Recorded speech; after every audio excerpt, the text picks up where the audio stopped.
बिहार में विधानसभा के चुनाव के तारीखों का ऐलान हो गया है और इस बीच में जो सर्वे आए हैं उस सर्वे को समझना जरूरी है। जरूरी इसलिए भी है क्योंकि इस सर्वे ने जो बात बताई है उसमें बताया है कि सीएम फेस के रेस में कौन है पहली पसंद। और ये सबसे लेटेस्ट सर्वे है, ये IANS मैट्रिज का सर्वे है और इसमें सीटों को लेकर भी आंकड़े बताए गए हैं कि एनडीए इंडिया कितने सीटों पर बढ़त बना सकती है।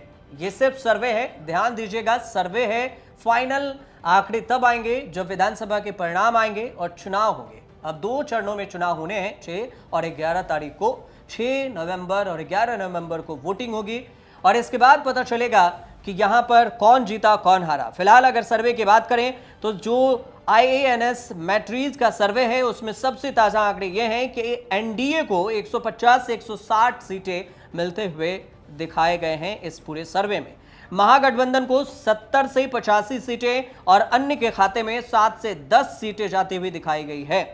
सबसे बड़ी बात यह भी है कि अन्य में AIMIM भी है और जो असदुद्दीन ओवैसी की पार्टी है, इसके अलावा BSP भी है और प्रशांत किशोर की जनसुराज भी है। तो इन सभी को मिला दे तो अन्य में 7 से 10 सीट जाने का अनुमान इस सर्वे में बताया गया है। सबसे बड़ी बात, इसके बाद वोट शेयर की बात करें तो बिहार का सबसे ताजा सर्वे और इसमें वोट शेयर में IANS मैट्रिज ये कहता है कि एनडीए को 49% वोट शेयर मिल सकता है, महागठबंधन को सिर्फ 36% वोट शेयर और अन्य के खाते में 15% वोट शेयर मिल सकते हैं। सबसे जवाब आश्चर्य इस बात को है कि एनडीए और महागठबंधन के बीच में सीटों के आंकड़े में काफी अंतर है और यही अंतर वोट शेयर में भी है। एनडीए 49 पर है, 49% वोट शेयर एनडीए के पास में है, तो वहीं महागठबंधन को 36% सिर्फ वोट शेयर मिलता हुआ दिखाया गया है IANS मैट्रिज के सर्वे में। इसके अलावा यह भी कहा गया है, अगर देखें पार्टी वाइज कि एनडीए में सबसे ज्यादा किसे सीट मिल सकती है। एनडीए के जो समर्थित सहयोगी दल हैं वो हैं बीजेपी, जेडीयू, एलजेपी। तो इन सबको कितना मिल सकता है, तो इसमें बीजेपी को 80 से 85 सीटें दे रहा है ये IANS मैट्रिज, जेडीयू को 60 से 65 सीटें। यही अगर इंडिया गठबंधन में देखा जाए कि पार्टी वाइज सबसे ज्यादा सीट किसको मिलेगी इंडिया गठबंधन में, आरजेडी को कहा है कि 60 से 65 सीट मिल सकता है। यह IANS मैट्रिज का सर्वे है जो कह रहा है आरजेडी को सबसे ज्यादा सीट मिल सकती है। इसके बाद कांग्रेस और बाकी के सहयोगी दल हैं।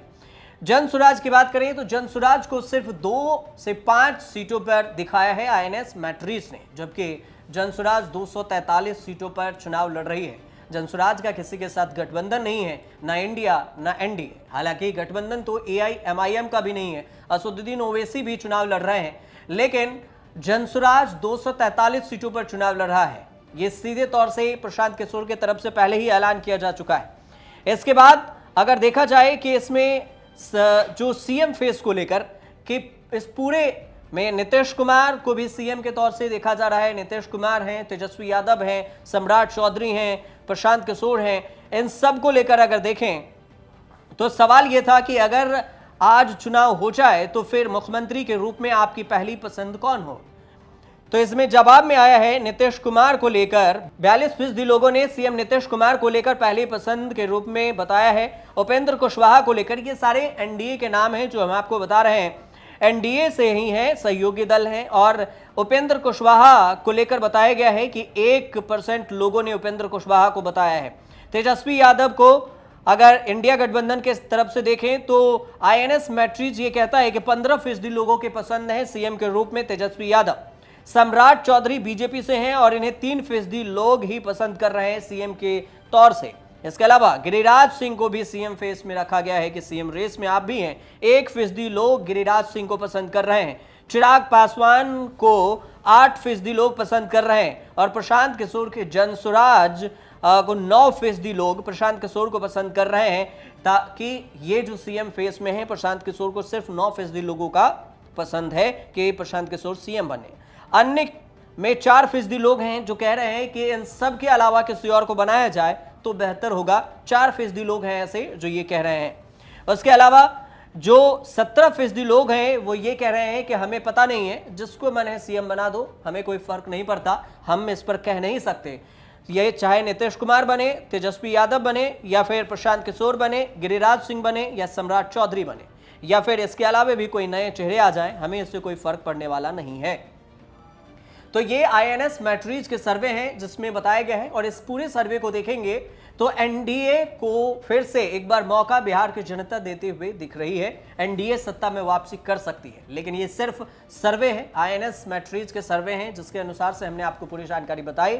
अब 2 चरणों में बिहार विधानसभा चुनाव के तारीखों का ऐलान भी हो गया है। 2 चरणों में चुनाव होंगे, इसके बाद परिणाम आएंगे, तब पता चलेगा कि बिहार में किसके पक्ष में बिहार की जनता है और किसे जो सियासत का ताज पहनाकर सत्ता में फिर से वापसी कराया है, नीतीश कुमार या फिर इंडिया गठबंधन की तरफ से तेजस्वी यादव बाजी मार सकते हैं। फिलहाल परिणाम आने के बाद हम आपको जरूर बताएंगे। ये रिपोर्ट आपको सही लगे तो हमारे चैनल से जुड़िए, सब्सक्राइब कीजिए, शेयर कीजिए, कमेंट कीजिए और देखते रहिए न्यूज़ तक। कुछ लोग तो ऐसे भी होते हैं जो बीच से होते हैं, तो बीच में भी तो उनके बाल नहीं होते, उनका क्या है? हाँ, देखिए बॉल्ड एरिया को हम 3 जगह से डिवाइड करेंगे, फ्रंट, मिड और क्राउन। तो ज्यादातर बॉल्डनेस फ्रंट से शुरू होती है, ठीक है, कि बाल हेयर लाइन ऊपर जानी शुरू हो गई, माथा चौड़ा होता गया। उस केस में तो डेफिनेटली ट्रांसप्लांट करवाना ही चाहिए। किसी किसी को क्राउन यानी ये बैक साइड एरिया में यहाँ पे बाल जाने शुरू होते हैं, तो वो काफी कुछ लोगों को बॉदर ही नहीं करता कि हमको तो दिखता नहीं है, पर कई लोगों को काफी बॉदर करता है। पार्टी वगैरह में जाते हैं, सोशल इवेंट्स में जाते हैं, तो ये 2 टाइप है। एक तीसरा टाइप होता है जो ऑल 3 एरियाज को एक साथ अफेक्ट करता है।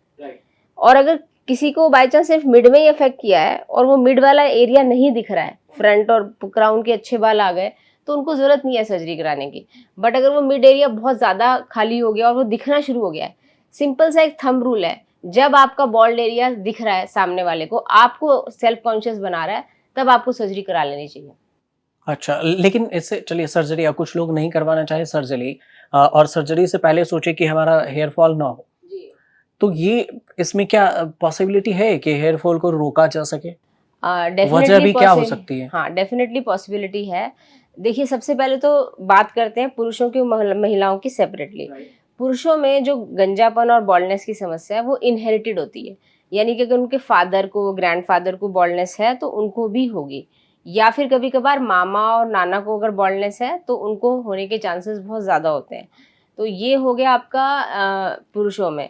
तो जब आपकी फैमिली हिस्ट्री बहुत पॉजिटिव है तो आप यंग एज से यानी 19-20 साल की उम्र से ही आप सतर्क रहिए, डॉक्टर को कंसल्ट करिए। ऐसी दवाइयाँ हैं अवेलेबल खाने की और लगाने की, जिनको आप लंबे समय तक खाएंगे और लगाएंगे तो आप अपनी बॉल्डनेस को पोस्टपोन कर सकते हैं, प्रिवेंट कर सकते हैं। पोस्टपोन कर सकते हैं 5 साल, 10 साल, 15 साल तक पर वो दवाई लगातार खानी पड़ती है और काफ़ी हद तक सेफ होती है। और अब आ जाते हैं महिलाओं में। महिलाओं में फैमिली हिस्ट्री का उतना ज़्यादा रोल नहीं है, उनमें रोल होता है आयरन डेफिशिएंसी, थायराइड एब्नॉर्मैलिटीज़, पीसीओडी। तो इतने सारे हार्मोनल इम्बैलेंस की वजह से उनके बाल जाते हैं।